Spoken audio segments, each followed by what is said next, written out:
Bonjour tout le monde, j'espère que ça va bien. Aujourd'hui, on se retrouve pour une nouvelle capsule de livres que j'utilise dans ma classe et ce mois-ci, pour le mois de mai en fait, je vais vous parler de stéréotypes. En 6e année, on enseigne la sexualité et les modules qu'on doit couvrir en 6e année sont les stéréotypes de genre ainsi que l'image de soi, entre autres. Moi, dans ma classe, c'est ceux que j'utilise. Donc, je vous montre mes essentiels, donc les incontournables que j'ai et que je vous souhaite aussi de vous procurer si vous abordez ces sujets-là dans vos classes. Ça peut être aussi dans d'autres contextes que uniquement la 6e année. Vous pourriez très bien les voir aussi en 5e, par exemple, pour faire une belle introduction, puis par la suite, envoyer ça à votre collègue de 6. Donc voilà, sans plus tarder, on y va. Je commence avec ce tout petit recueil ici, qui s'appelle « Les mots pour combattre le sexisme ». Il s'agit vraiment comme d'un petit dictionnaire qui explique les mots et leur définition et qu'est-ce qui est le rapport de ce mot-là avec le sexisme et comment est-ce qu'on peut l'utiliser pour éviter de l'utiliser dans un contexte de sexisme. C'est super intéressant pour introduire le sujet. Moi, j'ai créé une trousse que je vais évidemment vous mettre en lien avec la liste ce mois-ci. Une trousse gratuite pour utiliser ces livres-là, entre autres, mais aussi pour aborder le sujet du sexisme dans la classe. Et ce livre-là, depuis que je l'ai collé, dans le fond, à mes exercices parce que je le trouve vraiment intéressant. Un petit nouveau d'Élise Gravel. On dirait qu'Élise se retrouve dans toutes mes capsules ou presque. Mais bon, quand on a une recette gagnante, on l'utilise. Alors, Le rose, le bleu et toi. Un livre sur les stéréotypes de genre. Donc, bon, j'ai pas besoin de vous faire vraiment de présentation du travail formidable qu'Élise fait. Mais je le jumelle avec celui que j'avais déjà de la même autrice. Tu peux, qui est un autre album. Les deux viennent de La Courte Échelle, soit dit en passant.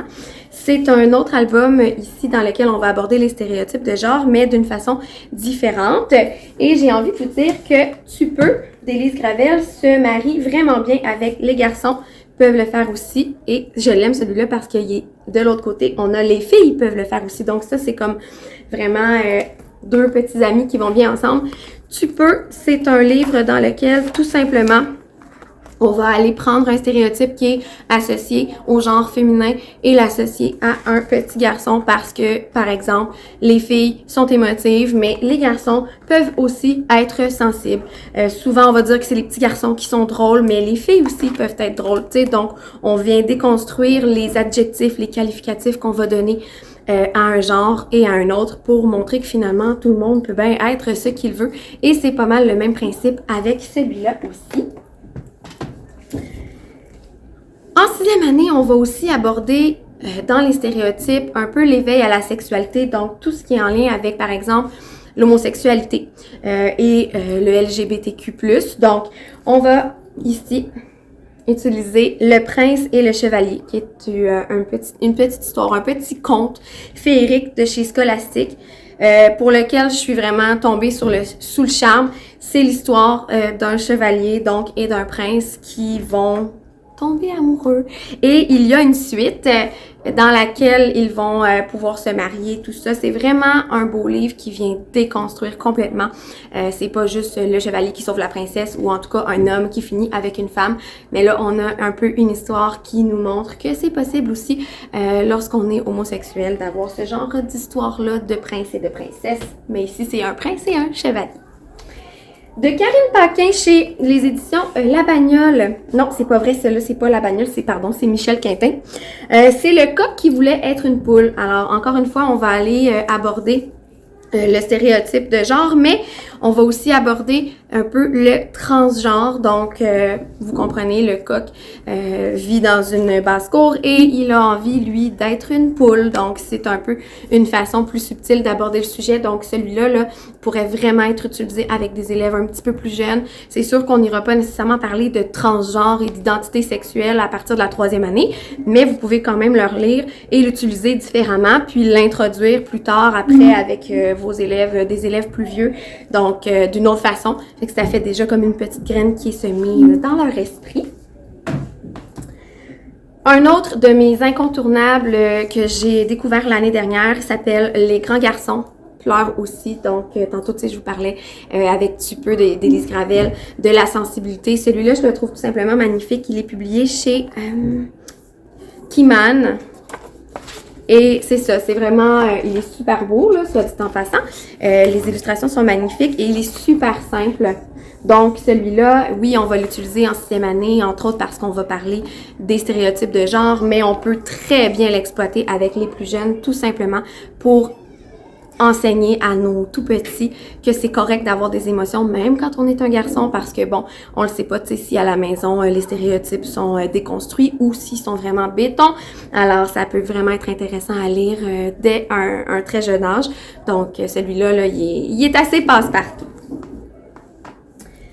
Maintenant, j'en ai deux qui vont vraiment plus s'adresser aux jeunes adolescentes. Donc, j'ai envie de vous dire 5e, 6e année. Il s'agit en premier de C'est beau le rouge, publié chez La Courte Échelle. Vous le voyez, c'est un livre qui parle des menstruations.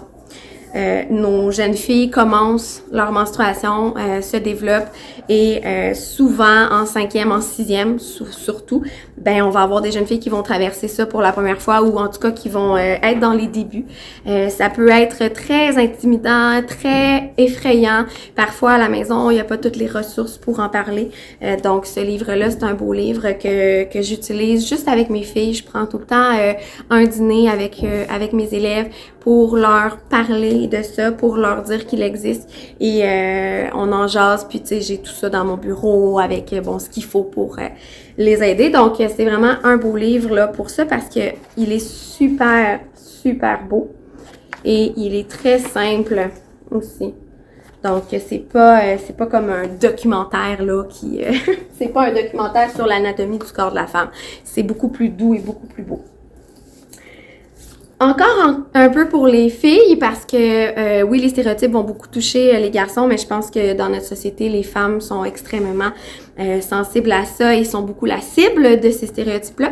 On a ici Cher corps, je t'aime. Alors, je vous disais qu'on parlait aussi d'identité sexuelle et d'image de soi en 6e année. Cet album-là, chez Crack Boom, est tout à fait magnifique. C'est un guide pour aimer son corps.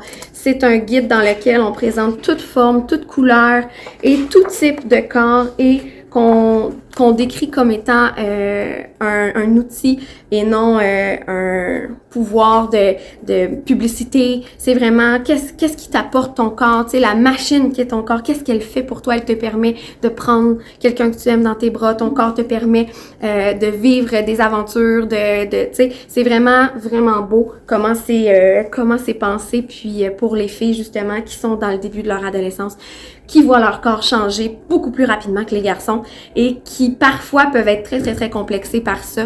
Je pense que même adulte, ça peut faire vraiment du bien. Alors, je le recommande. Il est incontournable pour moi. Évidemment, je pense qu'à ce point-là, là, on le sait. Je vais vous présenter deux recueils de chez Grémaise. Je vous en ai présenté sur les animaux, je vous en ai présenté sur les enfants. Maintenant, je vous présente 20 filles extraordinaires qui ont changé le monde ainsi que 20 garçons extraordinaires qui ont changé le monde. Ils sont toujours aussi magnifiques que les précédents que je vous ai montrés dans les capsules, dans mes autres capsules. Donc, c'est vraiment des livres intéressants pour aller montrer aux élèves que peu importe ce que tu veux faire, peu importe ce que tu as comme rêve, c'est possible que tu sois un garçon ou une fille. Je trouve ces livres-là, ces recueils-là super inspirants pour nos élèves parce que il y a quand même des stéréotypes aussi dans les emplois pour les femmes, dans les emplois pour les hommes. Puis j'aime bien ce genre d'album-là, album documentaire, recueil qui viennent un petit peu briser ces stéréotypes-là puis montrer qu'on peut vraiment être ce qu'on veut finalement avec les convictions qu'on a et que toutes les portes peuvent s'ouvrir. Dans le même genre, j'en ai deux qui se concentrent sur une personne en particulier, deux femmes, parce qu'encore une fois, je pense que c'est très important pour les filles de voir qu'elles peuvent aller dans des domaines qui ne sont pas typiquement associés au genre féminin. On a ici, voici Elsie McGill de chez Scholastic, qui aborde ici une femme qui devient, c'est la première femme au monde à obtenir une maîtrise en génie aéronautique. Je voulais le dire comme il faut. Alors, super intéressant, super inspirant de voir une femme qui se démarque dans un domaine associé aux hommes jusqu'à ce qu'elle arrive.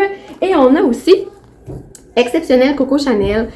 Moi, j'adore Coco Chanel parce que dans son temps, elle était passionnée par la mode et il y avait vraiment beaucoup de stéréotypes associés à la mode féminine. Dans ce temps-là, c'était très, très, très couvrant, très plume, perles, tu sais, c'était très féminin. Et elle voulait fabriquer, porter, du moins, des vêtements plus confortables qui lui permettaient d'être plus à l'aise dans son corps et elle ne comprenait pas pourquoi les femmes devaient à ce moment-là toujours être en robe, entre autres. Et donc, Coco Chanel qui va révolutionner le monde de la mode par son esprit critique, un petit peu opposant, mais qui va venir complètement changer la mode féminine. Vraiment, moi, je trouve ça super inspirant. Puis encore une fois, c'est un domaine un petit peu différent de ce que les élèves ont l'habitude de voir. Puis rapidement, c'est une capsule un petit peu moins longue ce mois-ci. Je vous présente 3 petits livres qu'on utilise dans mon école, qui a été commandé par mon école pour les modules justement en sexualité. On a un petit roman ici qui s'appelle « Mon frère est une fille ». Et le jour où je me suis déguisée en fille, donc des petits romans qui viennent présenter un aspect un petit peu pour le transgenre, transsexuel ou tout simplement aussi juste j'ai envie de porter une robe. Je suis un garçon, est-ce que ça fait de moi quelqu'un qui a envie d'être une fille? Pas nécessairement. Donc ça peut vraiment déclencher plein de belles discussions. C'est sûr que ce mois-ci, ce que je vous présente, ce sont vraiment plus des discussions. Je vais vous lier des activités qui font lien avec ça, mais c'est beaucoup, tu sais, c'est beaucoup des discussions, voilà, qui sont déclenchées par ça. Ce petit livre-là, on peut quand même le prendre pour les plus jeunes, là, c'est tout petit, c'est rapide, on peut le faire en lecture feuilleton avec nos élèves. Et je termine avec ici Boris Brindamour et la robe orange, donc un peu dans le même genre que les 2 précédents que je viens de vous montrer. On a Boris justement qui a envie de porter une robe. Est-ce que ça signifie qu'il veut devenir une fille? Est-ce qu'il va se faire, est-ce qu'on va se moquer de lui à l'école? Comment on va le percevoir? Finalement, c'est un petit garçon qui a juste envie de porter une robe parce que c'est joli. Donc voilà. C'est ce qui conclut ma capsule. On dirait que d'habitude, je prends beaucoup plus de temps que ça. J'avais peut-être un peu moins de livres là ce mois-ci, mais à vous présenter visuellement. Mais dans ma liste, je vous en ai mis encore plus parce que je voulais vraiment cibler les livres qui pour moi sont des incontournables, mais des recueils de personnes inspirantes, là, il y en a vraiment beaucoup. Et il existe d'autres livres aussi qui peuvent être super intéressants pour aborder ces sujets-là. Donc, je vous les ai mis dans mes listes qui vont vous être partagées aussi si vous êtes, bien sûr, inscrit à Monnaie Pro. Donc, voilà, c'est ce qui conclut cette capsule ce mois-ci. On va se retrouver pour le mois de juin. Ça va aller vite parce que moi, j'ai l'impression qu'à chaque fois que je finis une capsule, j'en ai déjà une à tourner tout de suite après. Alors, ça va très vite. J'ai déjà hâte de vous retrouver. J'espère que ça vous a plu puis que vous avez fait des découvertes avec moi aujourd'hui. Je vous souhaite une belle journée. Bye bye!